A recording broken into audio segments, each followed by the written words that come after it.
Kalinang serbisyong totoo lang. Saksihan!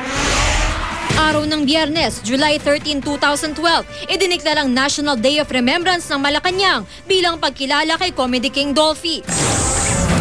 Pangulong Noynoy Aquino at ilan pang kilalang personalidad sa politika at showbiz dumalaw sa burol ng Comedy King. Himlayan ni Dolphy, isinasaayos na para sa nakatakdang libing sa linggo. Mga huling sandali ng Comedy King, ibinahagi ni Jasha Padilla. Love you, ganyan-ganyan. I love you. Tapos sabi niya bigla, Kabutihang loob ni Dolphy, inalala ng kanyang mga natulungan. Sari-saring memorabilia na ginawa para sa Hari ng Komedya, ibinebenta sa labas ng The Heritage Park. Estudyanteng naglalakad papasok ng eskwela sa Makati, patay ng masagasaan sa pedestrian lane ng nooy naka-off-duty na driver ni Makati Mayor Junjun Binay. Davao City Vice Mayor Rodrigo Duterte, posibleng maharap sa reklamo matapos umanong panguyain ng papel ang lalaking naningil ng upa para sa lupang hindi naman kanya.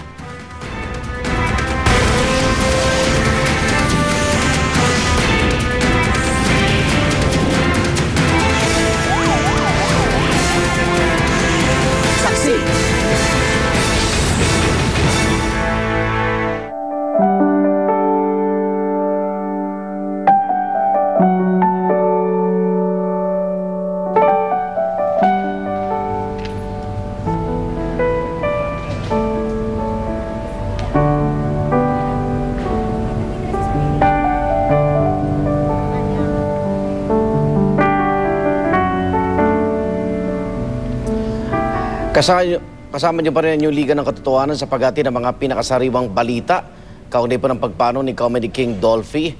At live mula rito sa GMA Network Center, ako naman Arnold Glavio. At live po mula rito sa The Heritage Park sa Taguig kung saan nakaburol ang nag-iisang hari ng komedya. Ako po si Vicky Morales. Mga kapuso, kakatapos lang po ng Novena Mass dito po sa the chapel ng The Heritage Park para po ito kay Mang Dolphy. Sinundan po ito ng isang eulogy kung saan nagbigay-pugay po ang ilang mga naging kasamahan sa industriya ni Dolphy. Kabilang na po sa kanila sina megastar Sharon Cuneta na naluha habang ikinekwento niya ang mga pinagdaanan nila ni Mang Dolphy. Sinabi niya kung paano siya ipinagtanggol ni Mang Dolphy nung nagsisimula pa lang siya sa industriya. Sinabi ni Sharon Cuneta, higit raw sa pagiging isang national artist, isang national treasure si Mang Dolphy. Sinabi raw niya bilang artista, puhunan nila ang pagmamahal ng mga Pilipino at mayaman dito si Mang Dolphy. Nagbigay-pugay rin siya kay Jasha Padilla na hindi pinabayaan si Mang Dolphy hanggang sa kahuli-hulihan. Nagsalita rin po ang mga TV host na sina Herman Moreno, Willie Revillame, Mother Lily ng Regal Films at TV5 Chairman Manny Pangilinan na nagbigay ng isang maiksing pahayag ng pakikiramay para sa pamilya Quezon. Nagsalita rin po si Eric Quezon at nagbiro pa siya na madalas daw siyang tawaging anak sa labas pero minsan daw siyang kinutya ni Dolphy at sinabing, paano ka magiging anak sa labas kung nandito ka sa loob ng aking bahay. Ngunit nakaantig ang isa sa mga huling eksena dito sa eulogy kung saan humingi po ng patawad si Dolphy Jr.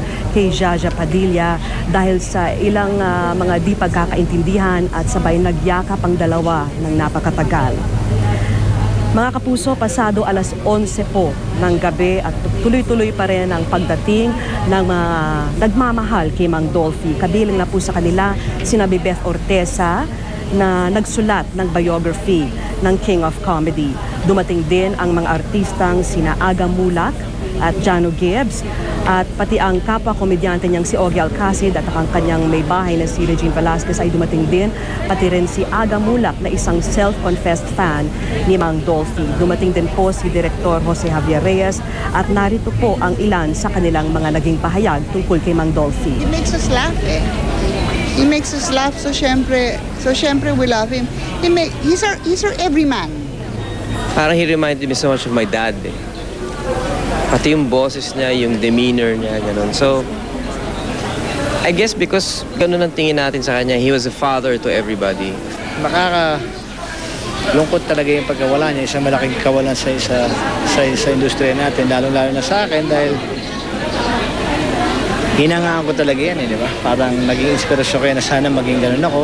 Kahit gaanong tugatog ng tagumpay ang naani niya, kahit siya ay tinuturing ng isang alamat, yung kanyang pagiging mapagkumbaba ang laging naalala ng lahat. At mga kapuso, narito rin po sa The Heritage Park sa Taguig ang ating kasamang si Ivan Mayrina. Ivan?